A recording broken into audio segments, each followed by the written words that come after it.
नमाज का सही दुरुस्त होना क्यों ज़रूरी है? नमाज का सही और पूरा होना मर्द और औरत दोनों के लिए बहुत ज़रूरी है, क्योंकि नमाज इस्लाम का रुकन खंभा स्तंभ है। क़यामत के दिन सबसे पहले नमाज का ही हिसाब लिया जाएगा। अगर नमाज सही नहीं हुई तो बाकी सारे अमल भी खराब हो सकते हैं। अगर नमाज सही और पूरी हुई तो बाकी अमल भी सही हो जाते हैं। ये हुक्म मर्द और औरत दोनों पर बराबर लागू होता है।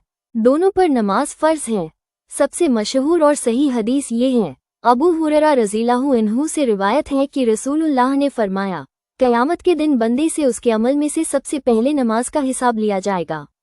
अगर वो सही दुरुस्त हुई तो वह कामयाब और फलाह पाने वाला होगा, और अगर वो खराब हुई तो वह नाकाम और नुकसान में होगा।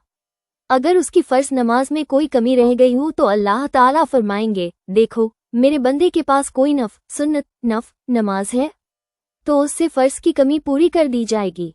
फिर बाकी अमल का भी इसी तरह हिसाब होगा। हवाला सुनन तिर्मिज़ी हदीस 413, सुनन अबू दाऊद हदीस 864, सुनन इब्न माजा हदीस 1425-1426, सुनन नसाई हदीस 466। नबी ने एक शख्स को जो नमाज गलत पढ़ रहा था कहा, वापस जाओ और दोबारा पढ़ो, तुमने नमाज नहीं पढ़ी। फिर आपने उसे सही तरीका सिखाया। सही बुखारी व मुस्लिम। इससे साबित होता है कि सिर्फ हरकतें करना काफ़ी नहीं, बल्कि नमाज के अरकान शर्तें तहज़्ज़ुब और इत्मीनान के साथ अदा करना ज़रूरी है, ताकि वो सही और मकबूल हो।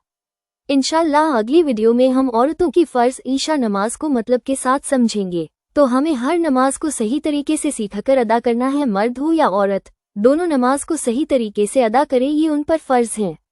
क़यामत के दिन सबसे पहले नमाज का ही सवाल किया जाएगा। सही नमाज आपको कामयाबी की ज़मानत देगी इंशाअल्लाह, और कमी खामी नुकसान की वजह बन सकती है। अल्लाह ताला से दुआ है हम सबको सही नमाज की तौफीक अता फरमाए।